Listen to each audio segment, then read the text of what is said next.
just for the sake of time today, we're not going to do our brain teasers. I kind of skipped over those for today because our dissection will probably take us for the actual dissection, probably about 30 minutes or so, um, in order to give you time to do it along with me and plenty of time to understand the process, not just I'm going through it real fast and you are trying to do it on your own. When we do this, it will be very much of, okay, I'm do this, now you try this, and I'll do this, and now you try this. That way you're not um, struggling on your own. But in order to do that, we're going to move kind of quickly. What we're looking at today, we're going to do any questions that you have. We've got some kind of practice things that we're going to do first to review what we've been talking about. We'll do our live dissection after break so that you can get all the materials you need for dissection during break. Today's conversation is going to focus around a little bit of review from what we were talking about. And like I said, fish and amphibians. Those are our two main vertebrate groups that we're going to talk about today. A few reminders for you. Remember that you have just under technically a month left for your plant lab. Some of you may already be finished or may be nearing completion. That's okay. Some of you may still have a little bit of time to go. That's okay as well. Remember, at the end of your plant lab, you're going to do your full lab report. You should have had a hypothesis, should have had um, data that you've collected. You should be able to come up with a discussion to talk about. You'll have your full lab report due here in a few weeks. Okay. Also, remember, next week is Easter break. So the assignments that are assigned today are not going to be due until the Tuesday after break. Now, I encourage you to do them before break because I think if you wait until after break, it's going to be a lot more likely that you've forgotten some of the stuff. But they're not due until after break. We don't make things due during break week. So next week, you won't have class and you won't have any assignments that you're responsible to turn in. Okay. Okay. Then when we come back from break, you'll have essentially 4 weeks left. The first week that we come back, we'll finish up our discussion about our animal groups, and it'll be our reptiles, birds, and mammals that we'll discuss that week.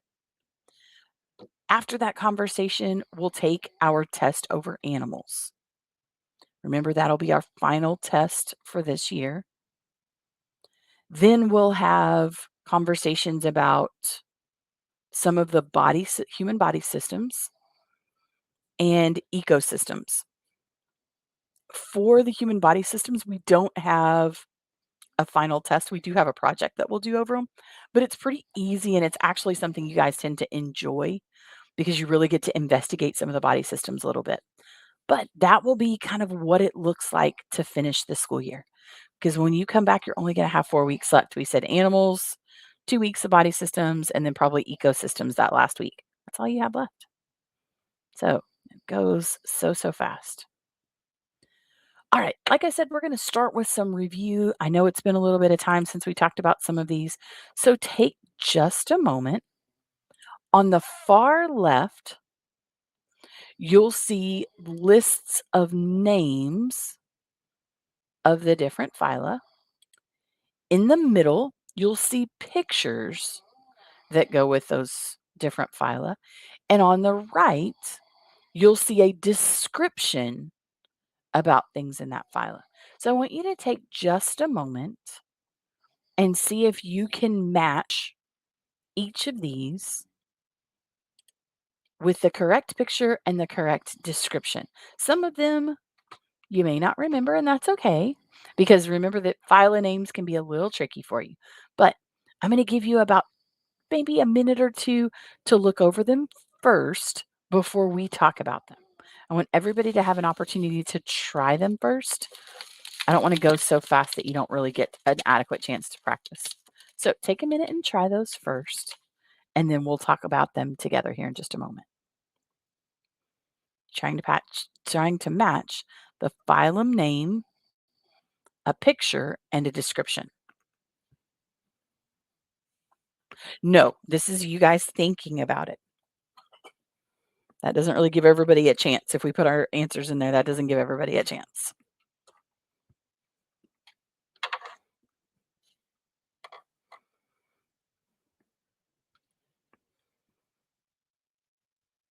Good.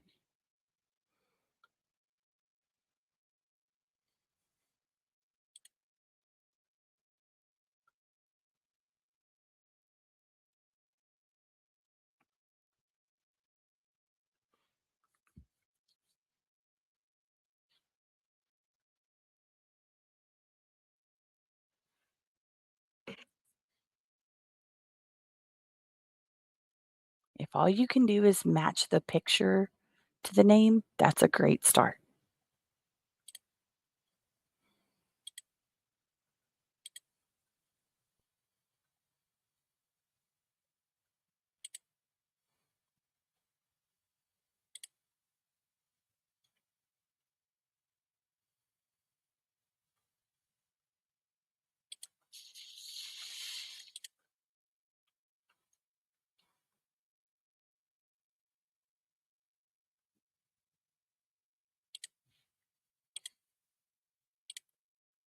We'll go over them together here in just a minute. Yes.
Okay. Just a few seconds, we're going to start giving some of the matches between the name and the picture. That's where we're going to start.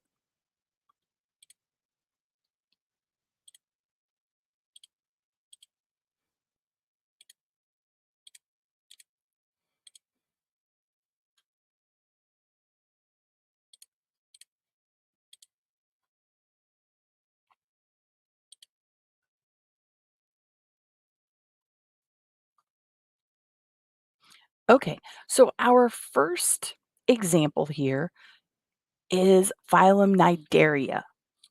So if you remember when we talked about the cnidarians, what were some of the examples of organisms that were in phylum Cnidaria?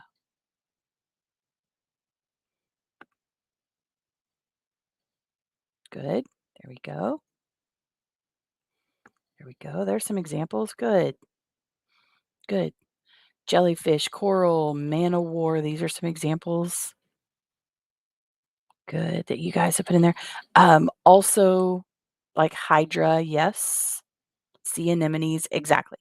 Okay, so you should have matched the description Cnidaria to the picture here of the jellyfish. Then, for a description, you should have used this jelly-like animals that have a bell or umbrella shape.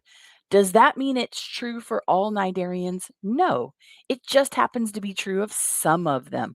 That's one of the things you'll find, especially for the invertebrates. There is such variety and such diversity in the groups that there are not always a single it's not always possible, let's say, to have a single description of the entire group. Okay, next is chordata. We did not talk about chordata as much. We're just now getting into that. So I'm actually going to skip over that one for just a moment. We talked for about half a second about it and you've read about it, but I want to review the ones that are not brand new first. Okay, so our next one are the mollusks. So phylum Mollusca. What were some examples of our mollusks? Good.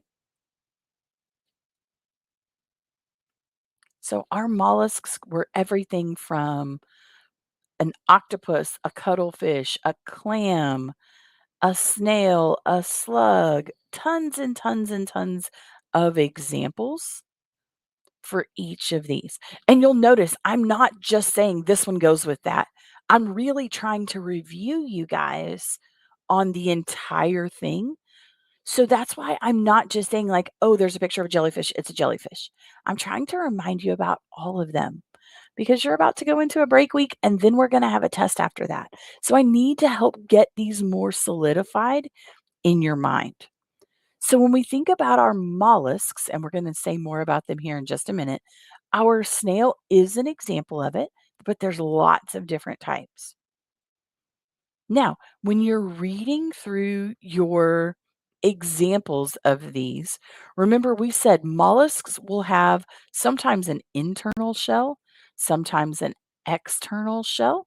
Both are possible. Okay, but that was very representative of this group. Next come our kingdom arthropoda. What were some examples of arthropods? We gave lots of them last time. What were some examples of arthropods? Lots of examples of these. Okay, there we go. So crustaceans, insects, arachnids, butterfly is the one that's here, spiders, horseshoe crabs, crayfish, all kinds of examples of these. We actually said that our phylum Arthropoda was the most diverse group that we had, which means you're going to see that a lot of different types of organisms are in this particular phylum.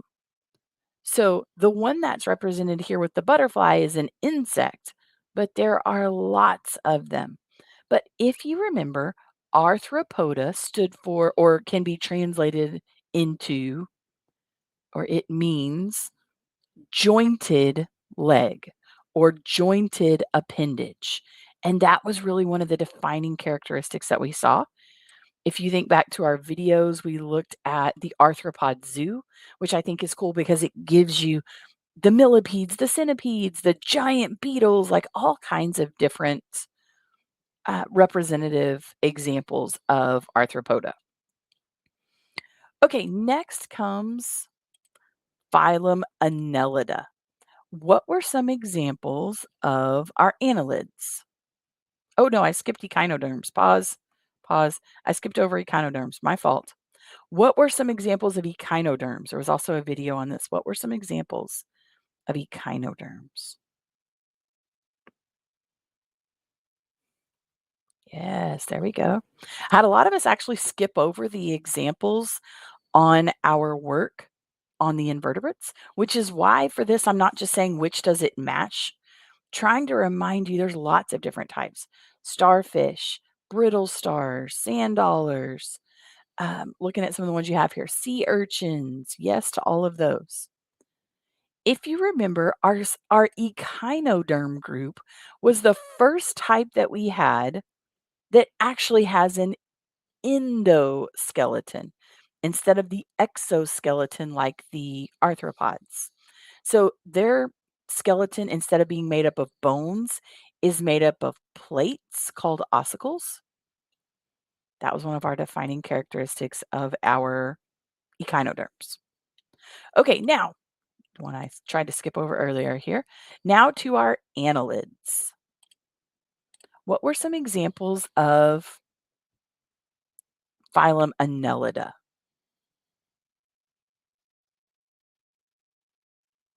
Good. So for this one, flatworms are a different group. These are like earthworms. These have to be segmented worms. So leeches were another example that we did. Yep. Those are our annelids. Our annelids, one of the defining characteristic are those segments, that segmentation. Okay. Our platyhelminthes were the flatworms. I know the name alone is a little scary. Yes, for some of us, like even the name was scary. But platyhelminthes were our flatworms. Okay. So our soft, thin, flat bodies, we talked about how they have very, very, very simple structures, not a ton of um, internal organs and things like that. So, all of that to say that today we're going to begin our investigation of our chordates. So, our chordates are going to focus on things that actually do have structures that the ones before we've said specifically are missing. The representative picture here is the bird, but the description is really what we're going to spend our time talking about here in just a few minutes. They have to have a notochord that supports the body. We'll talk about backbones, what that looks like, and go through some specifics. Okay. So, if you were doing a checklist, which you don't have to, but I'm just saying, we didn't go through Placozoa, but we went through all of these other invertebrate um, phyla.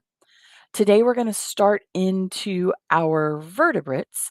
We're only going to get through today probably the fish and the amphibians. Next time, we'll go through the other three. Okay. This is something that I just put in here to help you with your notes. If when you're going back and reviewing, preparing for your test, you have your descriptions of each of those phyla that we were talking about earlier. Some of us, like we could rattle it off, do it, no problem. Some of us, we're still kind of working through it. So I thought having one more slide that would be just review for you in case you need it. I'm not going to ask you to do anything with it. I just know some people like having resources to be able to go back and look at. So this is why I do our in-class notes. It's not so you can fill in the blanks. Those types of notes aren't always super helpful from my perspective, but having notes that supplement what you have in the book and supplement what we talk about in class and provide those extra resources. So that's all this one is.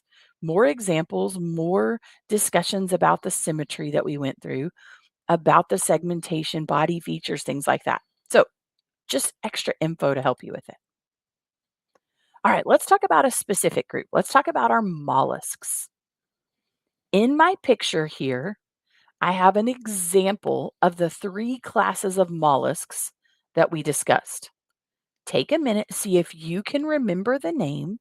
You don't have to tell me anything. Just take a minute and think about it. There's three classes that we discussed, and each picture represents one of those three. Now back to me and my funny, weird pictures, but I think it helps you kind of visualize some of what you got going on here.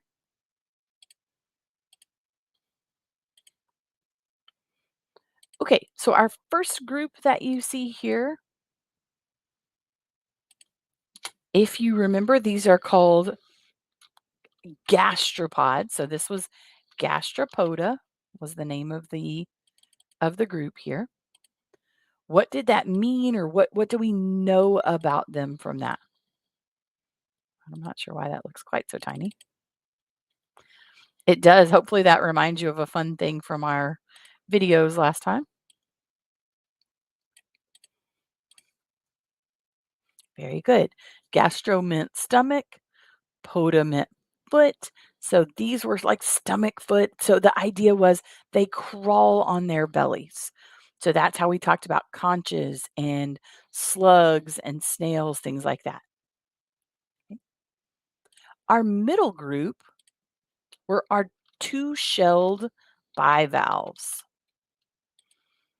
If you remember, we might be a little grossed out by it, but if you remember, we watched the video of the muscular foot, which is what you see actually poking out of this shell. We saw those clams on dinner plates, and we talked about how that was not what that wouldn't be what I ordered. Not it. And then on the far right, we saw this is an example of the cuttlefish, which we watched some videos of the cuttlefish getting their food. And we said this was from group Cephalopoda. Okay.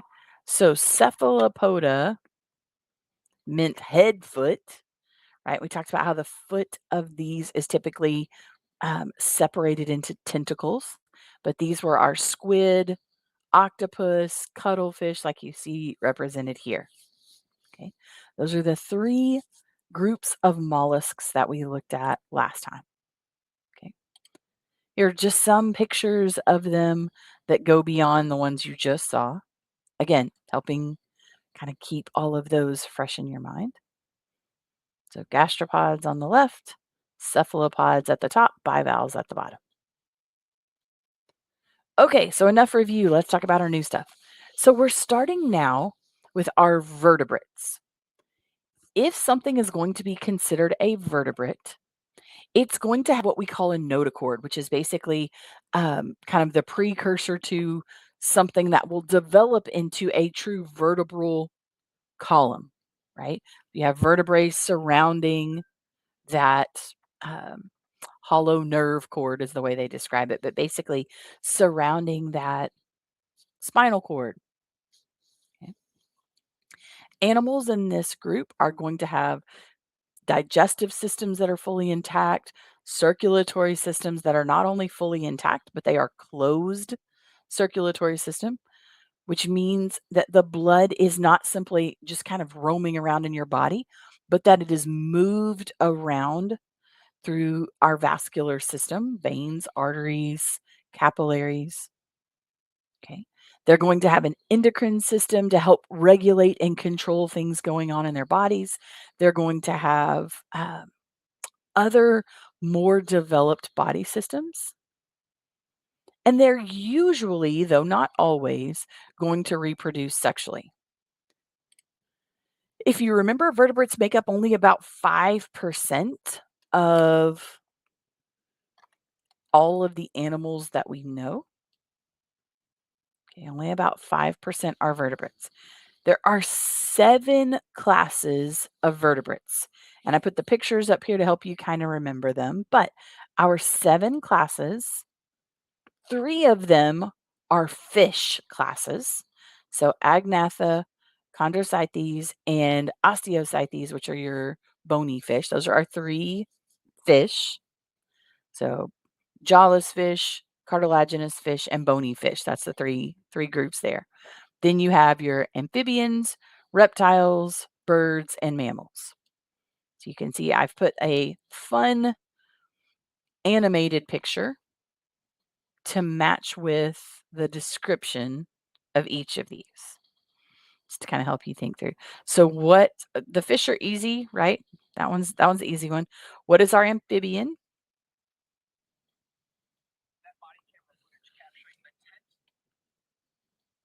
Yep, good.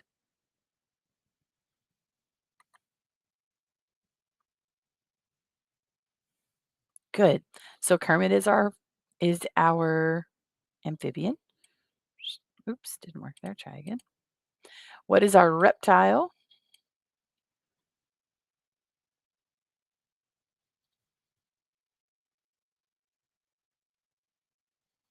There we go. Crush. That's right. Dude. Good. Very good. Who is our bird?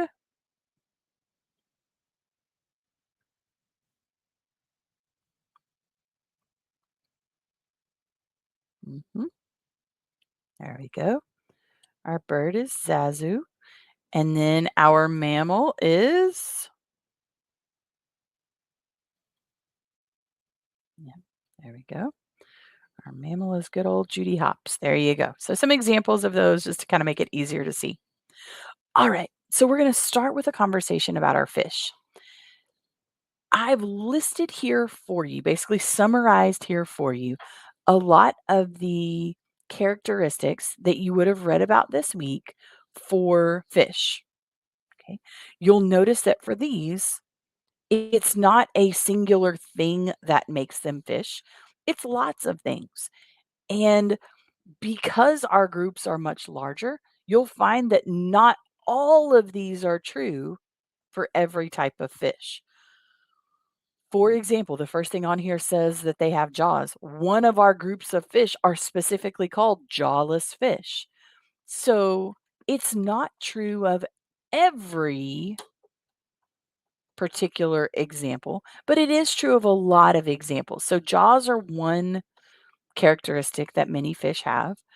Lots of them have paired fins, but not all of them. They have different types of scales. Some of them have kind of an outer coating, like a slimy coating. Some of them don't. Lots of different variation in that. Okay. They'll have gills to remove the oxygen from the water. We already talked about them having a closed circulatory system. They actually have a heart with two different chambers, one that's responsible for taking in the blood, one that's responsible for pumping it throughout their body.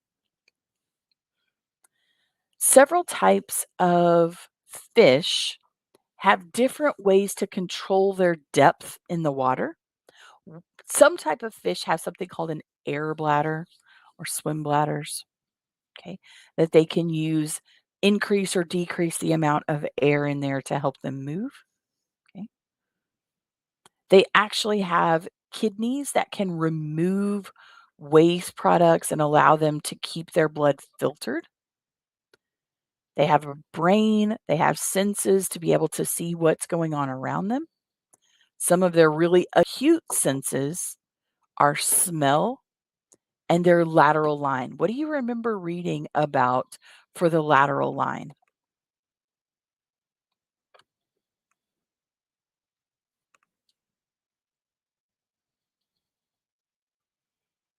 What can you remember about the lateral line?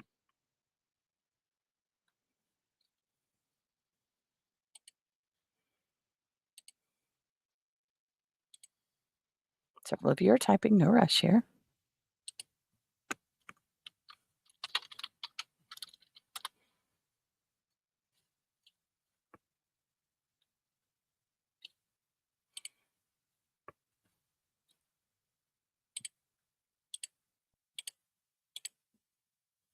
Okay, a couple of us are typing. Most of us haven't answered. Okay. So, a lateral line for fish is just another type of sensory input for fish. It can help them sense movement or electrical currents or things happening around. It can help with changes in temperature, changes in pressure. There's actually several different types of sensory things that can come, sensory input that can come through the lateral line, which makes it kind of cool to see how that all works. Yep. So if I look at my first group of fish, these were the agnatha. These are considered jawless fish. So for these, they don't have a true bony skeleton. If they have a skeleton at all, which they do, but in a more primitive form because it is made out of cartilage. Okay. So instead of having the strength of a bony skeleton, that it's still strength, it's just in a different way. So the cartilaginous skeleton gives them the structure. You'll see a lot of times these will have kind of a different type of mouth, and I've given you 2 examples here. The one on the top left is a lamprey, so it has kind of a circular mouth with lots of little sharp hook-like teeth in it. The one on the right is a hagfish. It has almost like a sucker part mouth, if you wanna think about it that way. One of the things that they can do is actually be parasitic using that little sharp hook-like mouth. So the one on the bottom, you actually see a bony fish on the bottom that has a jawless fish attached to it. It will use those sharp teeth to kind of almost like drill a hole through the skin, right? But instead of it being just directly in deep, it kind of keeps it a little more shallow, but enough to be able to draw blood. Yippee there. Just in case. Oops, I don't know what happened there. We'll try that again. It does allow the fish to have a source of energy. That's a positive thing, obviously, but it limits what it can do in some other ways. So there is that. Okay. Okay. So those are our jawless fish or agnathan. Okay.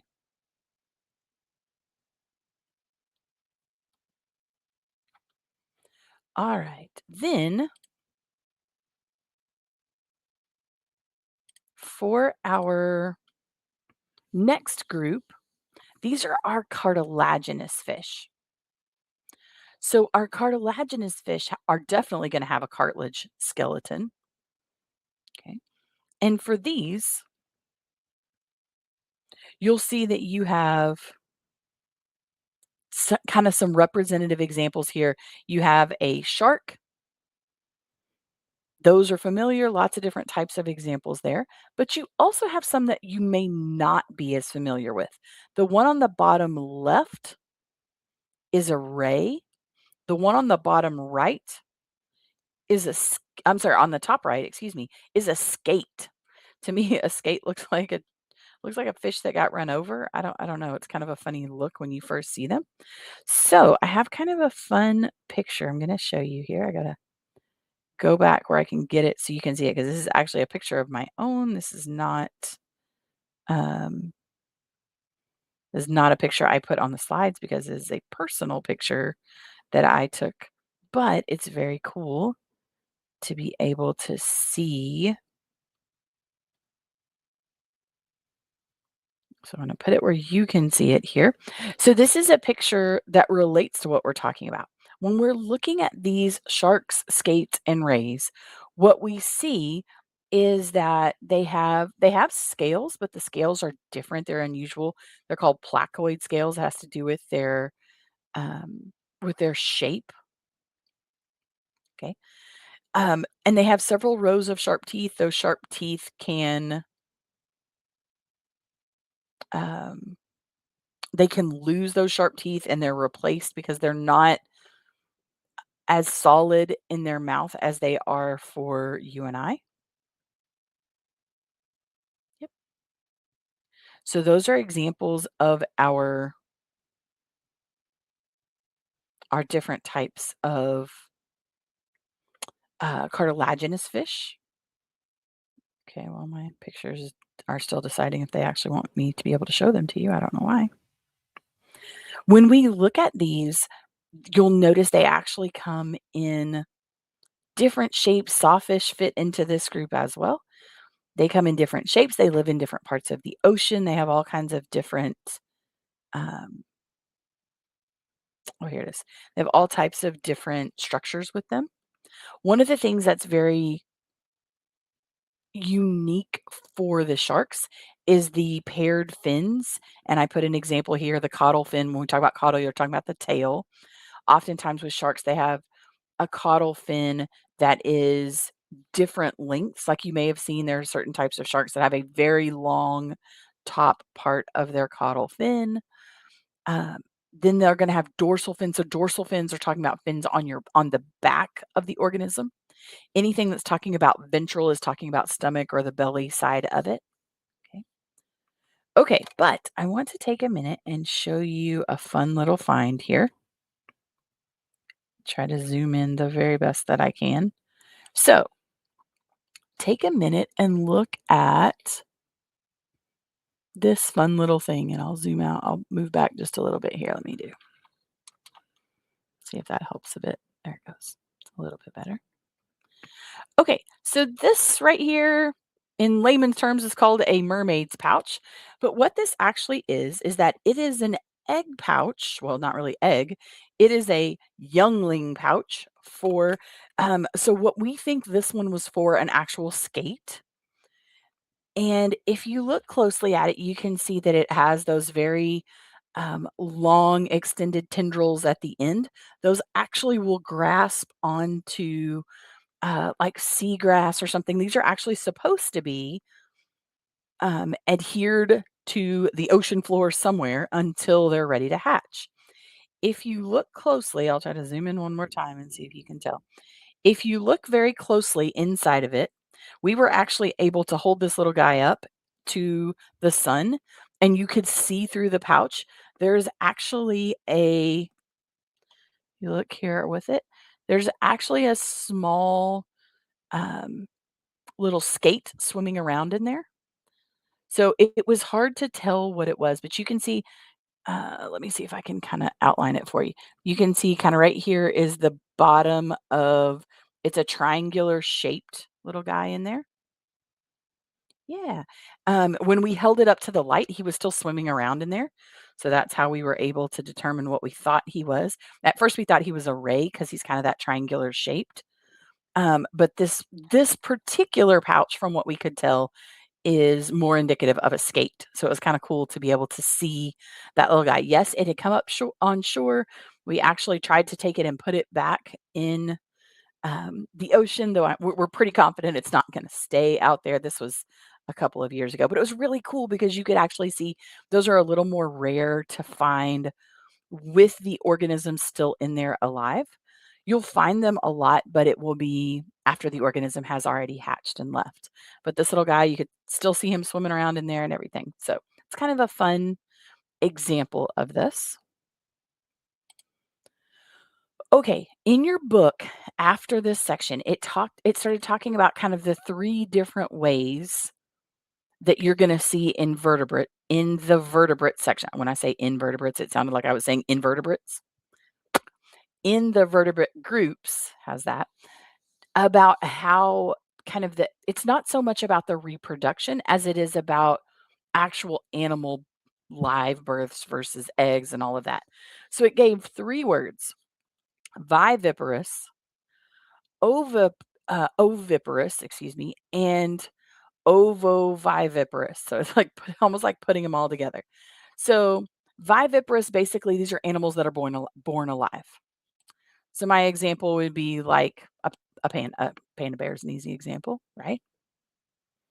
Then oviparous is talking about where the eggs are outside of the mother's body and they will hatch there. So my example of something like that would be like a chicken, right? The eggs will hatch completely outside of the mother's body. But one that's kind of an in between, if you will, is this ovoviviparous.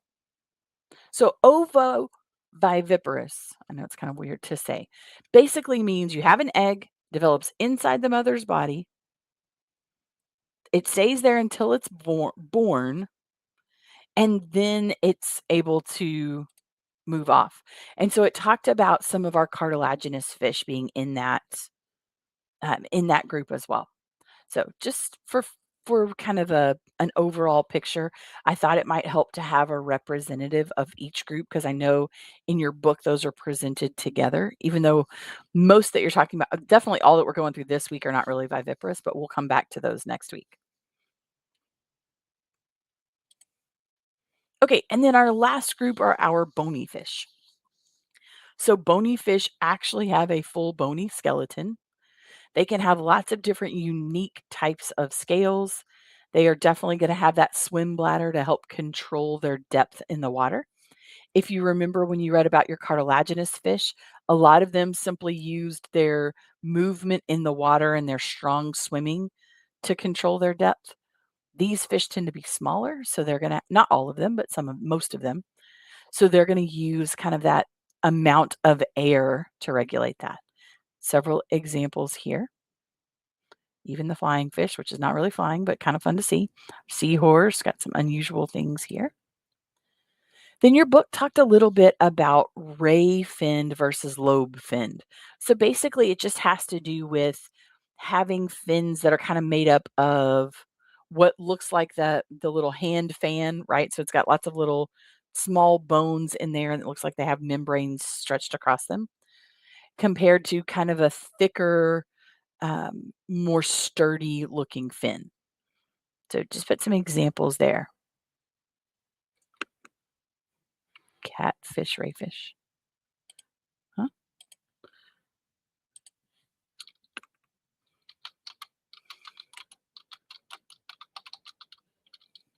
Oh, do you mean are they ray finned? Yes, if that's what you're asking. Yes. Yes, yes, yes. They are. Okay. That's okay. No worries. All right. Then our last group before we get to this, because I got to save time for our dissection. Our last group that we're going to get to today are going to be our amphibians. So the word amphibian is kind of translated into like both life or dual life. And that comes from the idea of having part of their life for many of our amphibians. It's their younger part of life, but part of their life that is lived in the water and part of their life that is lived on land. Okay. Many of them they begin in the water, but not necessarily all of them. They are ectothermic, which remember means their body temperature is controlled by the temperature around them. They don't regulate their own body temperature. So, for our amphibians, many of them breathe through their skin, which is why they are a lot more dependent, many of them more dependent on water or moist environments, so that their skin is able to easily exchange gases. Okay. I put some examples of them here, but don't worry, I got lots of really cool pictures on our stuff here. So, there's basically three main groups of amphibians that I would want you to know. Okay. I'm not going to go into the ultra scientific names, just going to kind of make it easy for this one. So your first group are the ones that look like lizards, but they're really not. For a lot of you, you're like, oh, I thought those were reptiles. So there are different types. These are salamanders, newts, mud puppies, things like that. How would I know them? How would I separate lizards from salamanders? So the way you would do that, salamanders are going to tend to be moist skinned. They're going to have long bodies, longer tails. Okay. But for these, they're going to either feel slimy on the outside or they're going to be very reliant on a moist environment, like in moist woods, for example, places where you have high humidity because they cannot have that dry skin like a lizard does. A lizard will very frequently have tough, leathery skin. So they're going to focus on living in places where they have either a high humidity, easy access to water, or limited direct sunlight. Okay. Okay, our next group, and so in this one, top right, you have a salamander, bottom in the middle is a newt. You know, when you see that, if you've ever seen it, you got to think of Matilda when you see the little newt there on the bottom, right? That just reminds you of that old movie if you think about that one. Okay. Our next group are our frogs and toads. So neither group really has a tail. Frogs tend to have longer legs that they can use for jumping, and they tend to have moister skin, which means they're going to be more likely to be tied to the water. Where toads are going to have shorter legs, they're going to have a drier, tougher skin, which allows them to move further away from the water, even into desert situations. Then the one that you might not be as familiar with, the bottom right, that's a Sicilian. It looks kind of like a snake or a worm. We actually don't have a ton of data about some of the types of Sicilians because they stay buried in the soil. They stay below the surface, and so we don't see them as much. But they actually have scales that are more like fish than like what you would expect for like a snake. So here are some more fun pictures for them. Told you I love to put weird, fun, unusual pictures. Start with kind of the head region. There's two parts of that we're going to look at. Try to get him where you can see him here. Hopefully my guy is visible enough to you as we're looking at this. But okay, now you can kind of see my little guy here on my dissection mat here.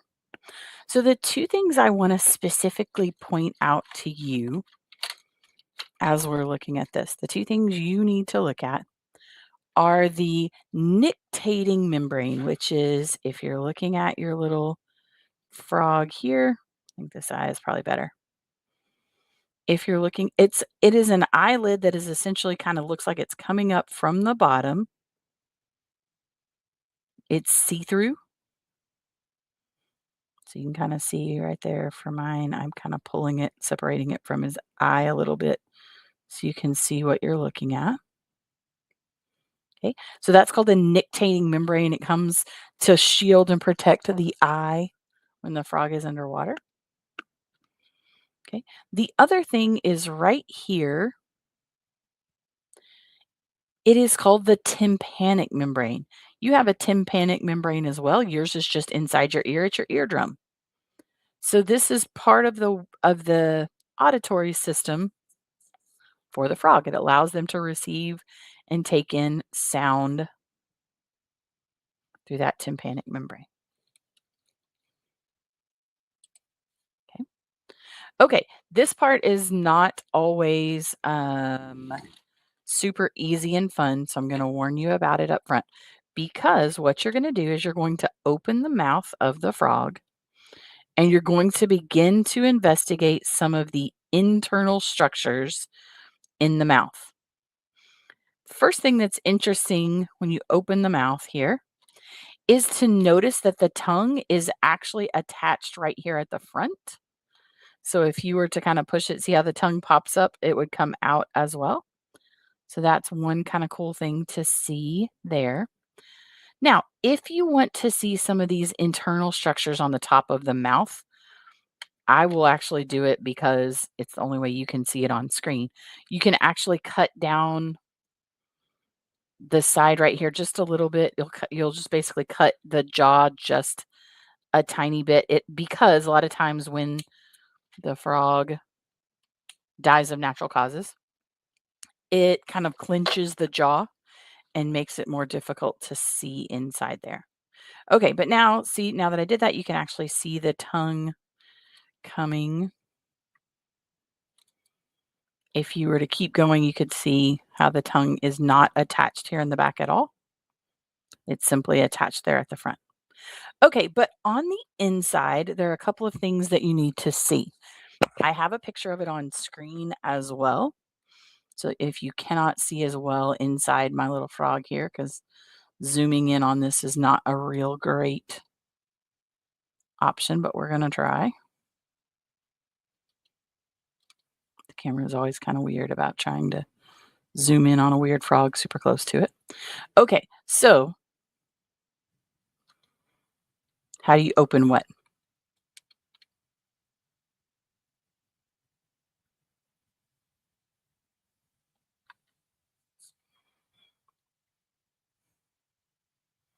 Okay, what you're looking for on the inside of the mouth. On the top up here, you might even just be able to feel them. Okay, so remember I told you if it doesn't come open well, you can just use your knife and cut just a little bit right here on both sides, and it'll kind of release the jaw a little bit so that you can see inside there better. If you want to, you don't need to, but if you want to, if it's in the way, you can. What you're looking for is up here on the top. You'll notice right here, you have two little bumps. Those are actually little teeth. They're called maxillary teeth or vomerine teeth. So the maxillary teeth are the one that are along the edge, like right along here. These are actually the teeth, but then right up here on the roof of its mouth, those are the vomerine teeth. Right next to those, you'll see internal nares. That's its nose, its nasal cavity. Okay. Now, I don't know that you'll definitely be able to see down there, but if you can, there's no way to show this really well on camera. I try every time, but it never works out. So don't be surprised if you can't see it. That's why I put a picture. If you look down the throat, oh, you guys might get a tiny view right there. Hold on. If you look down the throat on right here, you see a little opening right here. So kind of the main throat right down the middle, that's going to go down to the stomach. But right here on the side, right there, that is the eustachian tube opening. Basically, here's the ear. right? The tympanic membrane that we looked at, this is where it comes on the inside, that little opening right there. So it's kind of cool just to be able to see some of those internal structures. Okay. Questions before we begin the dissection part? About to go into the actual dissection here. We looked at some of the external things.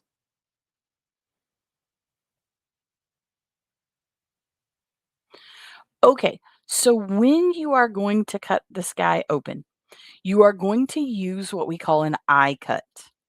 Basically, an eye cut means I'm going to cut across the body at the very, very end down by the legs and at the very top. Now, you'll feel a place at the very top. It feels like it's got a bone there. That is a bone. You want to probably not cut right on top of that because sometimes it's really hard to get through that skin. So you might have to come just below it. But basically, you're going to cut across here. You're going to cut across down here. And then you're going to cut straight down in between them. See how it looks like a capital I? I have a picture of it on screen. Now, sometimes we'll actually cut above that to be able to see, like, for example, the heart and the lungs in different specimens are kind of up higher. So sometimes we'll have to extend that cut up just a little bit. But for right now, we're going to cut across this way. We're going to cut across this way. Then we're going to cut down for two of them. Okay. Okay. When you're doing this, and again, I'm doing it with scissors to make it easier for you to see along the way. When you're doing this, you're likely going to have to do it twice. So, what I kind of encourage when you guys are doing this is to do it the first time where you're only cutting through the skin layer. And I'll show you kind of as I go here what this looks like. Okay, so I cut right down here at the very bottom. I'm going to cut now up here at the top. I'm going to likely have to come below that hard bone up there. But the scissors make it easier for you to see. If I use the scissors, if I use the scalpel, my hand is in the way too much. So I'm using the scissors to make it easier for you to see what's happening. But the knife or the scalpel are fine. Okay, I kind of put it up in the camera and get a little zoom in here for a minute. So you can see down here I have a cut across. Up here I have a cut across. And then I'm going to cut down in between them. Right now, the only thing I've cut through is the skin layer. I haven't cut through the muscles. So when I cut this, get a little pedicure here. When I cut through this, all I'm going to see is the muscle layer. So let me show you. When I cut through the first time, all it did was peel back the skin. I didn't actually get to the underneath layers. Okay. Between the skin and the muscles, sometimes you'll have this little almost like white film. It's just a connective layer of tissue. It just kind of holds them together. Honestly, if you give it just a tiny little pull, it'll pull apart, or you can use your scalpel. If I can find my scalpel, there it is. Or you can use your scalpel and just kind of cut gently away at that as well if you want. Doesn't matter. Okay. Okay, so you're going to do that same process again, but this time you're going to cut through the muscle layer.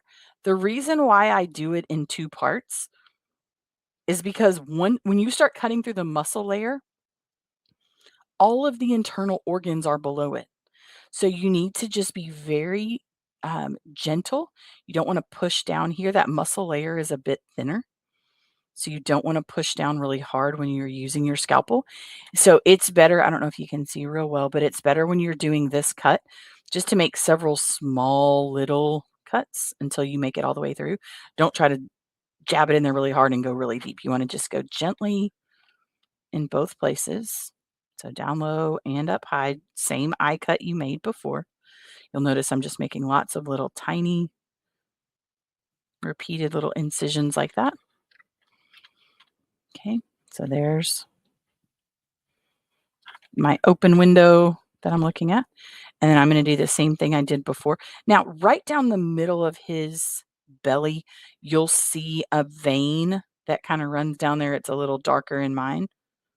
It's fine. It's not gonna hurt anything if you cut through that, but it'll just kinda be in the way. It's not gonna, like, start gushing blood, so don't panic, okay? So, when I do this, kinda open it up, I'm gonna actually open it and then pin it back so that you guys can see it a little better. I know that you may not have pins, that's okay, but you're also not trying to show it on screen. Okay, so if you haven't done it yet, you need to go ahead and do that eye cut and get into the internal structure. So I'm while you're doing that, I'm just pinning mine back to make it easier for you guys to see. I'm just going to be kind of moving things around, getting it opened up for you so that I can pin him and you can actually see a little bit better. Okay. So you can kind of see here how once you've done the cuts, it'll start to open up. Also, for these, you'll find out like, oh, I really didn't cut far enough in this one part. That's fine. Go back and cut more if you need to. But the goal is that you're making kind of a little window here where you can peek at all of these internal organ structures. I'm trying to get him to a place where you guys can see well enough on screen to be able to follow along with some of the internal structures. Okay, so now I kind of have mine open. Like I said, I'm going to pin mine open, which means he's not going to be very mobile anymore because I'm not going to be holding on to him, but we've made it through the hardest part of the actual cutting. Everything else from now on is going to be more focused on looking at the internal structures. Okay, so let me pin my guy back and then it'll be easier for you to see moving forward some of these structures and things here.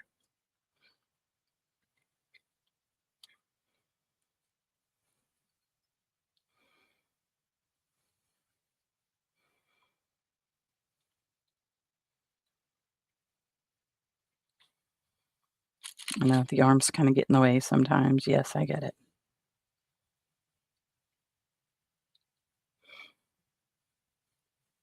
Okay. All right. Once I get all the pins in him, then I will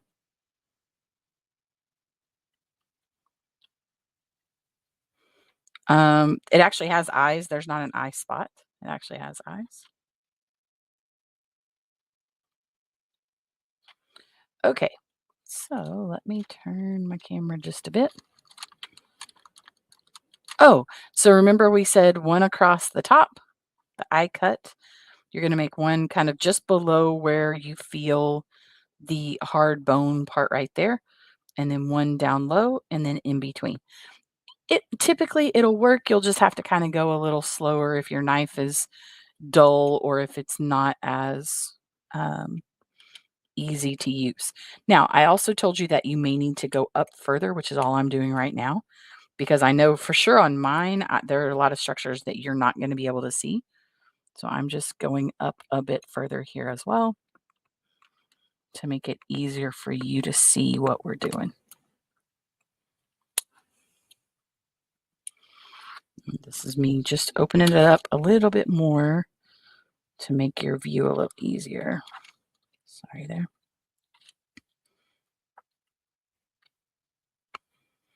Okay. Yeah, now we're starting to get a little bit better view.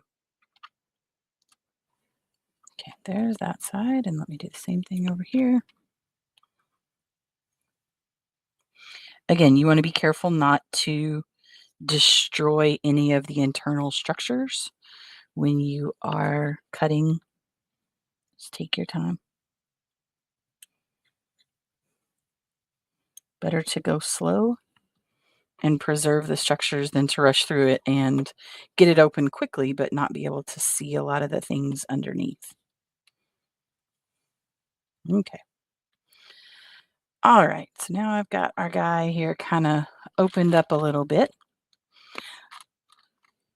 I'm going to kind of pause here for just a minute so that you have an opportunity to make sure that you're in the same spot that I am, because what I'm getting ready to do is to discuss some of the specific internal organs.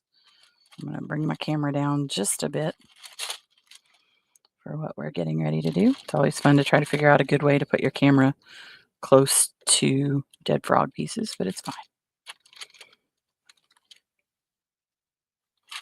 Okay.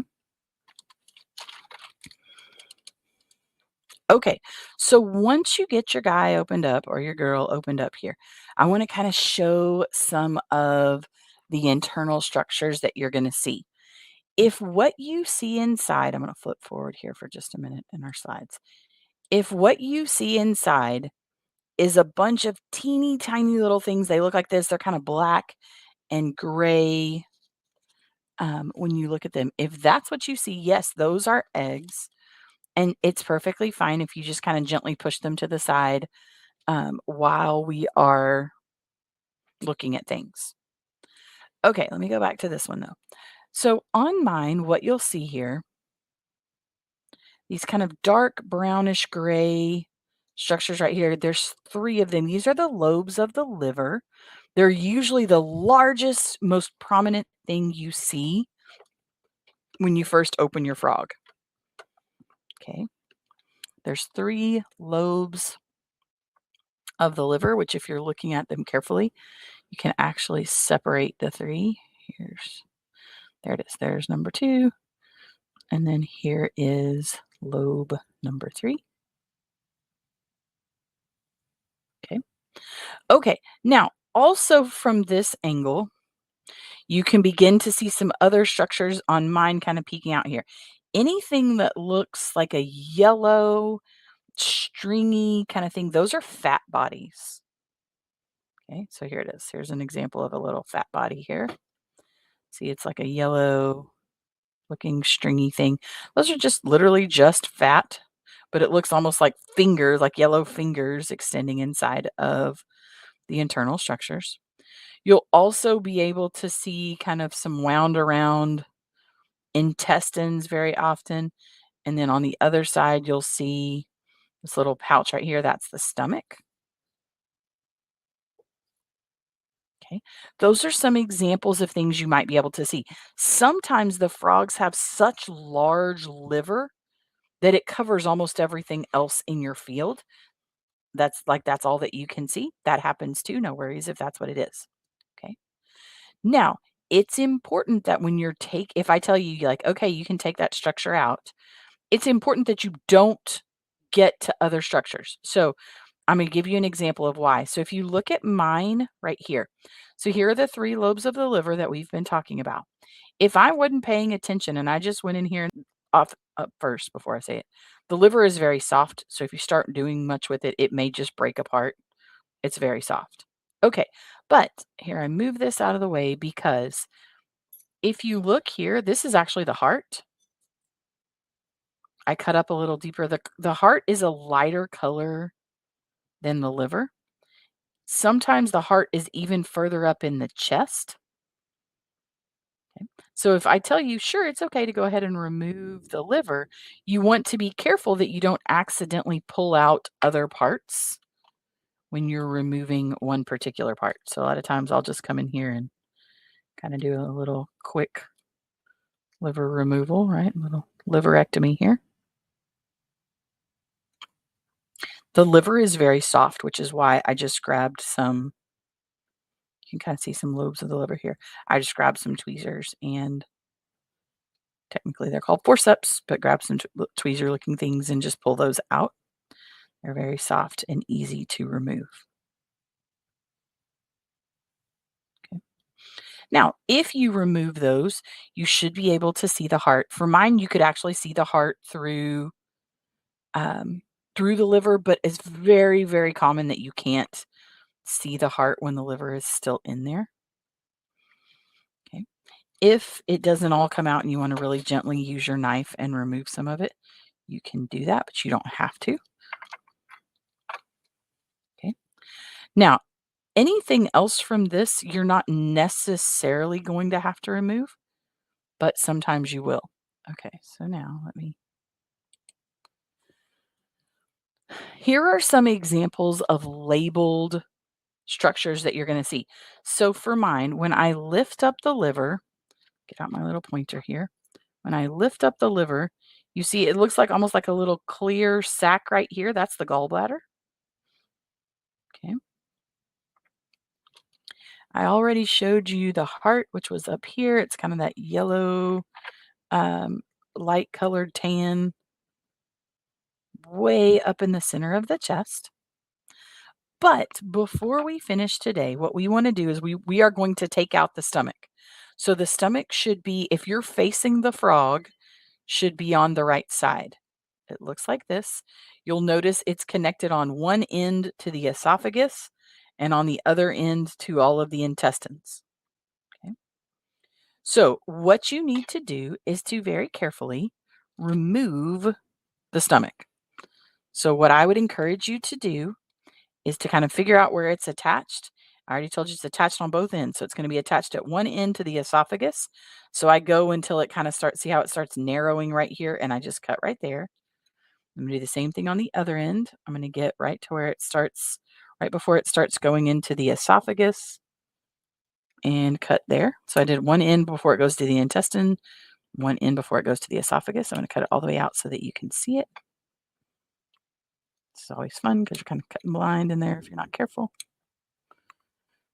Okay, so let go here.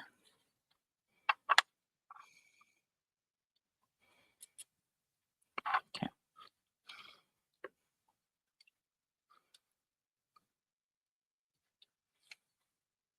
Okay, there it comes. So, whoops, dropped him there. So when you get to the stomach, it should look something like this. It's like a little pouch.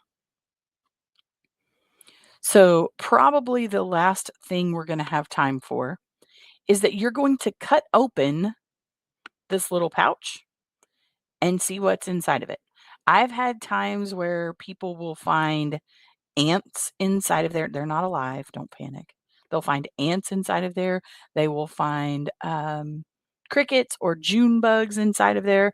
Your little guy may just be hungry. He may not have anything inside of there. But basically, you're just going to cut this little pouch open and see if you have anything in there. So I'm going to do it while you're doing it as well. You're also supposed to make a measurement um, of the stomach. If you don't have a ruler to measure it, just make your best estimate. That's okay. Okay, so here we go. Here's our big reveal. I'll just cut this guy open and kind of see if we see any parts in here. Yeah, we got parts, but not. This one has digested most of them, though. If you were to look closely at this, you'll actually see that in there, there's lots of legs. There's a little bit of an exoskeleton, so I'm thinking these are probably ants. Sometimes you'll be able to see like a whole June bug in there or beetle.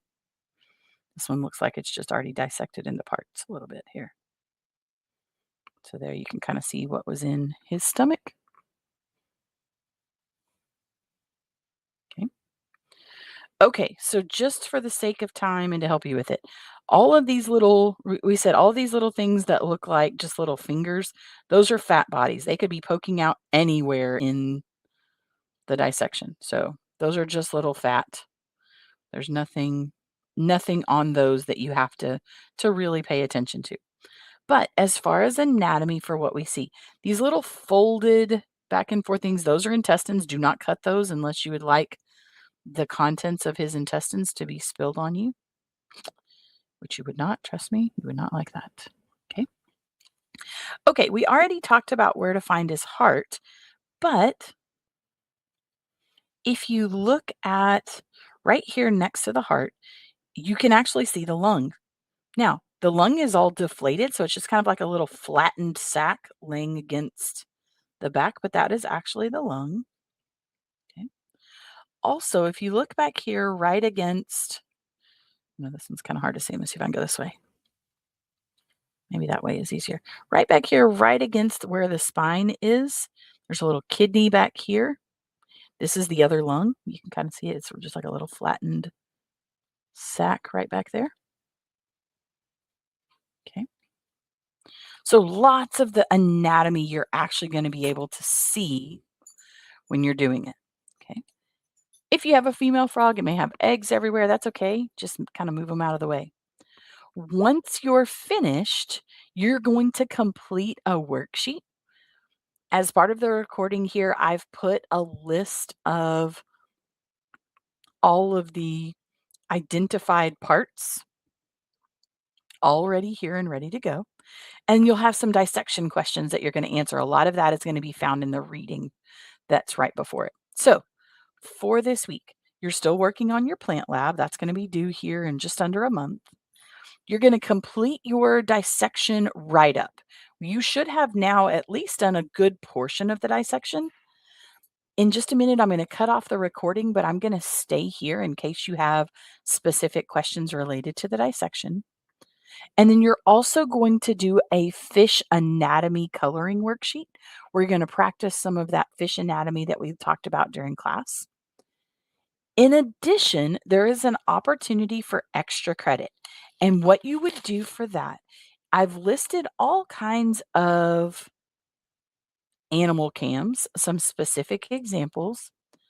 You're going to choose 2 of the animals that I've listed, and there are lots and lots and lots of different kinds. So you're gonna choose 2 of those, you're gonna watch their, um, behavior on Animal Cam. Okay. My kids always enjoy watching I'm trying to think, their favorites are usually the meerkats or, some of the Monterey Bay aquarium things. The otters are usually pretty fun to watch. Um But you're gonna watch the cam, you're gonna see some of the behaviors. If you're watching them and nothing is happening, don't use that one, go and find another one to watch. There's plenty. I probably have more than 20 examples. Some of them are animals in captivity, some of them are animals in for camera use, but you'll do that and give me some info about it. That is an extra credit opportunity, it is not required.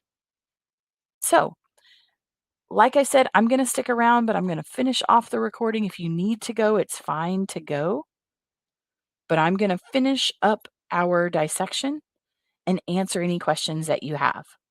Make sure that you remember to take your pictures. There are a couple of things I ask you to measure, like the stomach and ask about the contents, things there.